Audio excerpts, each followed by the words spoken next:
editoriales y columnas de opinión de la prensa escrita.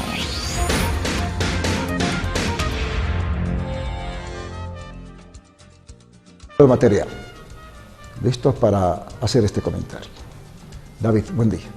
Buen día, Alfredo, buen día, amiga, amigo televidente, es un placer reencontrarnos con usted esta jornada de martes 4 de junio.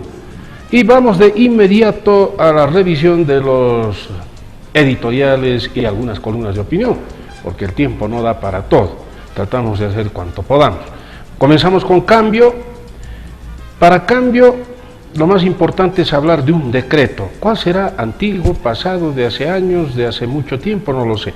Su título sobre el decreto 27650.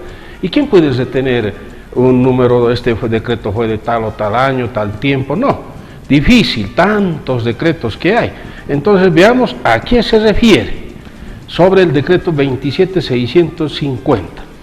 Destaca en su línea, claro, está en su línea de, como dice la gente, de darle duro a la oposición. Cambio dice, en su reciente visita a España, el candidato Carlos Mesa hizo varias promesas a los compatriotas. Una de ellas es elegir a las autoridades judiciales mediante la consulta popular. Sin embargo, cuando fue presidente no puso en práctica esa idea y optó por designar por decreto, es decir, a dedo, imposición y de manera personal, a 17 magistrados, fiscales y consejeros de la judicatura. Esta contradicción de decir una cosa un día y hacer otra al día siguiente, decir lo que no se hace, hacer lo que no se dice, parece formar parte de la naturaleza del postulante de Comunidad Ciudadana, según un breve recuento de sus actitudes, dice. Y entonces recuerda lo que dijo en Barcelona, España, y allí sus seguidores dicen que lanzaron al suelo a un compatriota que le gritó "vende patria" y quitaron el micrófono a otro que le preguntó sobre la privatización. Bueno, destaca Cambio en su editorial todo lo que pasó con Mesa allá en España. Sin embargo, dice, cuando fue presidente del país tras la fuga de Sánchez de Losada, aprobó el decreto supremo 27650, el 30 de julio del año 2004. ¿Qué le decía? ¿Quién va a recordarse el número de este decreto de que fue de ese año 2004 había sido? El 27650.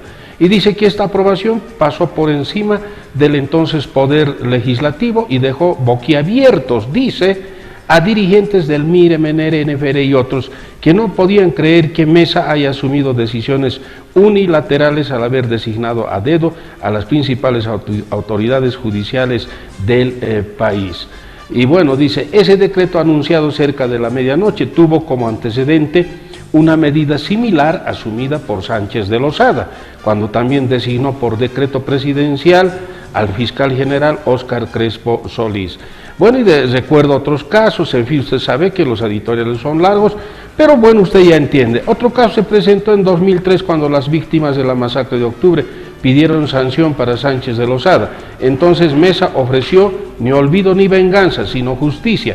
Sin embargo, pese a su promesa, en 2018, dice, desde el 2003 al 2018, se contradijo al negarse a ser testigo clave en el juicio civil que las víctimas de octubre le siguieron a Góniris. ¿Qué le parece? Ese había sido el decreto 27650 al que hace alusión en su título de su editorial de hoy, sobre el decreto 27650. Le siguen, le pisan los talones milimétricamente al candidato de Comunidad Ciudadana, indudablemente los de este diario Cambio. Vamos ahora con su editorial, habrá otra de Mesa, digo, con su caricatura. Bueno, sí, por lo que ya están observando y usted tiene en su pantalla, claro que sí, también no solo en el texto impreso, sino también en las caricaturas, darle con el bastón, dicen, ¿no? Ahí está. Gracias mis seguidores, dice Mesa, dirigiéndose a sus seguidores, y quienes lo están rodeando son, caramba, unos tipos de lo peor, ¿no? Rudos, con sus garrotes, hay una madera atravesada con un clavo, otro garrote, y son individuos de mala cara. ¿Serán así sus seguidores quienes lo acompañan? No lo sé. Es una exageración del caricaturista. Usted saque sus propias conclusiones, amiga, amigo televidente. Ahora vamos con página 7. Tensiones causadas por la soya es el título de su editorial. Indudablemente hubo presión de los soyeros, si usted recuerda. No nos dejan exportar, vamos a bloquear, y lo más grave, dijeron, vamos a dejar de sembrar, y bueno, y ahí pararon las orejas, se puede decir, a quienes estaba dirigida esta presión. Entonces dice que el precio internacional de la soya tiende a bajar. Actualmente se cotiza en $360 la tonelada métrica, casi la mitad del precio alcanzado en 2012. La caída del precio está determinada por el aumento del almacenamiento mundial. Evidentemente ayer lo propio, porque hay que saber quiénes asumen, quiénes van, las nuevas autoridades municipales, como aconteció con el Alto, hoy acontece con La Paz. El título le decía de página 7, tensiones causadas por la soya, es preocupante, porque el precio internacional de la soya tiende a bajar. Actualmente se cotiza en $360 la tonelada métrica, la mitad casi del precio que tenía el 2012, que estaba mucho más alto. Perdieron mucho, dicen los soyeros. La caída del precio además está determinada porque ya almacenan más en el mundo debido a la alta producción que alcanzó Estados Unidos, Argentina y Brasil, y la guerra comercial entre Estados Unidos y China, que tiende a subir los precios. Por ello todos tienen soya, por ello bajó a casi al 50%. Y este tema ha causado fricciones importantes en el oriente del país, ya que la soya es el principal producto de esa región.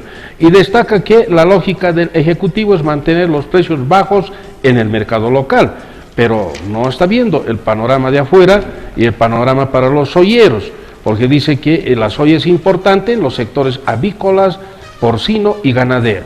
Los productores exigen la liberación total de la exportación. Dicen, tras haber sufrido $300 millones de pérdida en la campaña de verano 2018 de 2019. Esto por la sequía y los bajos precios.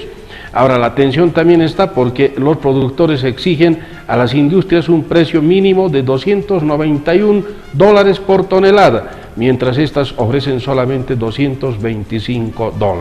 La situación es terrible.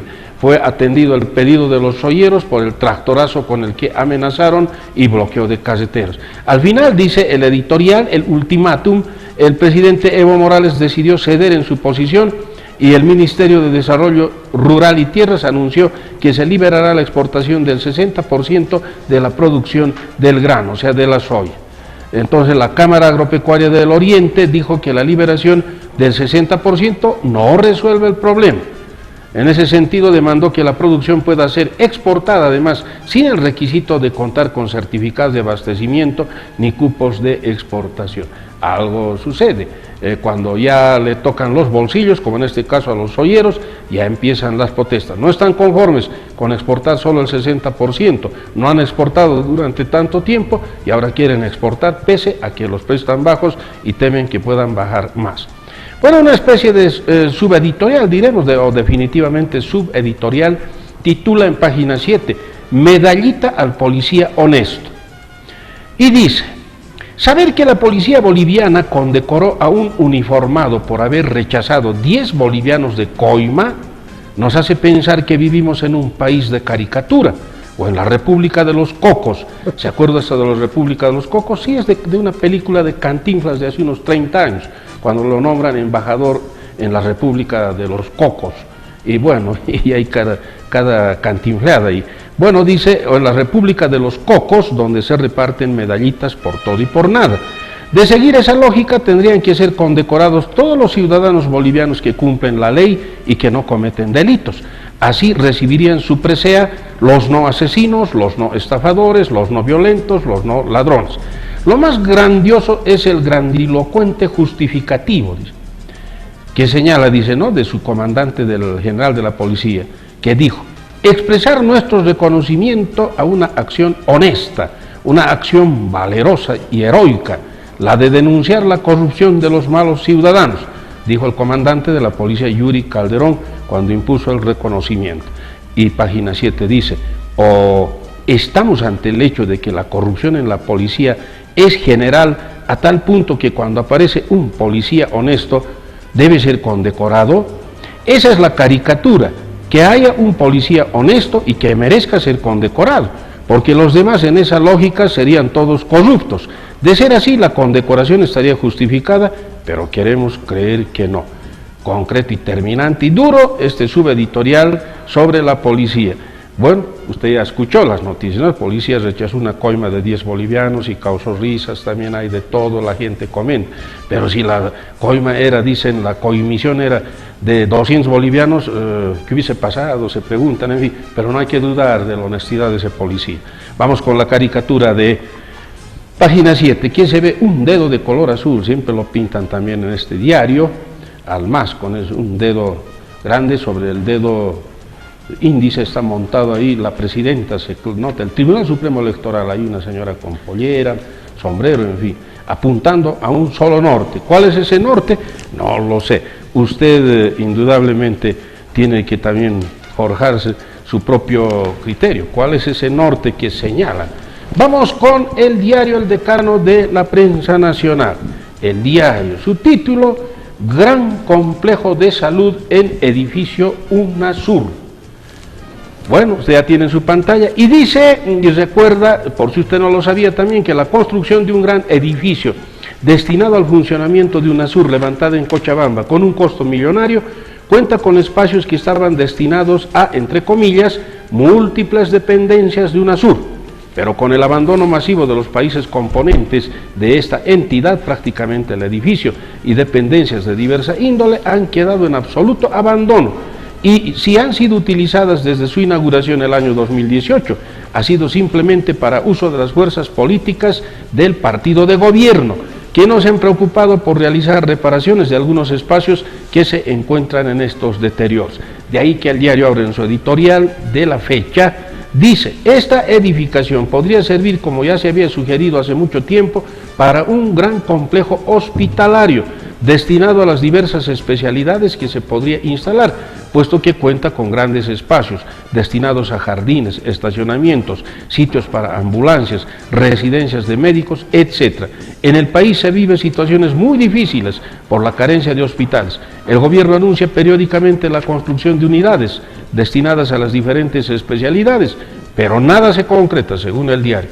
Ahora, al contarse con la construcción enorme de UNASUR, que ya no tiene razón de ser, lo correcto es que nuestro país lo destina al funcionamiento de un gran complejo hospitalario que alberga todas las especialidades médicas, porque los espacios lo permiten, puesto que se trata de una construcción de grandes proporciones, dice. El artículo es largo, no le digo más, pero se deja entender, y algo más como apunte nuestro, como sucedió en Ecuador. El presidente Lenín Moreno dijo, bueno, devuélvanos, ya UNASUR nada que ver, ya no pertenecemos, y lo va a destinar a una universidad indígena.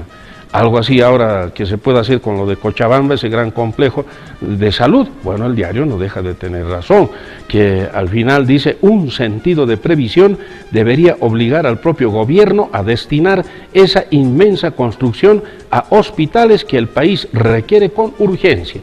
Vamos con la caricatura, la más antigua de los medios impresos, la del diario, ¿no? Afiches de Luzbel.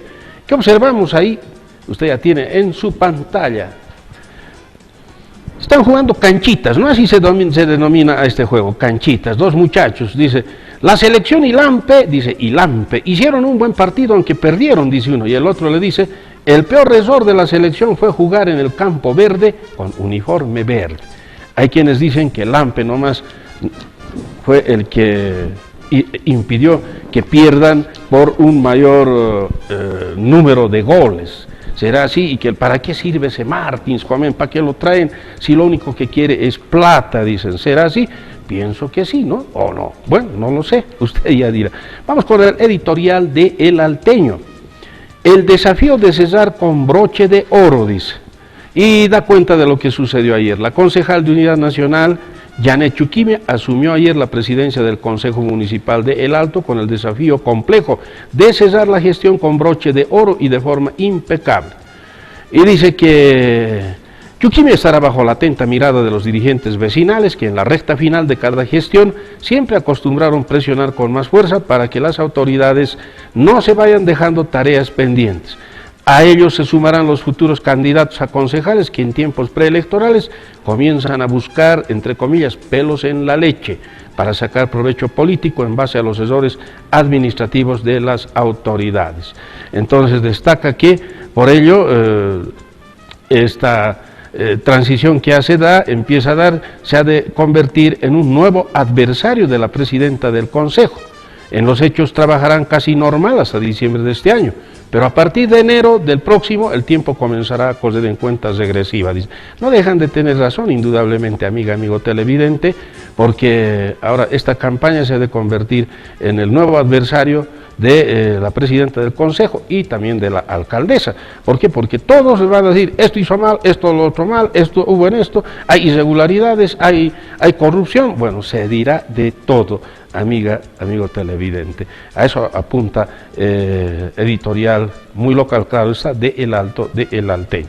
Vamos con su caricatura. ¿Qué tiene su caricatura? Su personaje es Avernoy, y hay otro que le dice, ¿por qué se sorprenden?, le pregunta un ciudadano, si el oficialismo no reconoce la voluntad popular del 21 de febrero a Avernoy. Y Avernoy dice, buena pregunta, compadre, si el propio Evo nos dijo, yo lo hago, después los abogados que lo arreglen. Ahí está la respuesta. Y el otro, el hijo de Avernoy, dice un anuncio que no supimos entender a tiempo, caramba. No, Nicola, dice. Y el perrito dice, ahora nos pica, pero nada sacamos rascándonos, dice. Aquello todos lo recuerdan esta caricatura. Yo les digo a mis abogados, yo le meto nomás y les digo a mis abogados, ¿para qué son abogados? Ustedes arréglenlo, algo así, ¿no? Y los recuerdan esta caricatura. Ingeniosos los caricaturistas, muy ingeniosos, por supuesto, tienen que estar al tanto. Vamos con la Gaceta Jurídica. Incendios y prevención, incendios y prevención.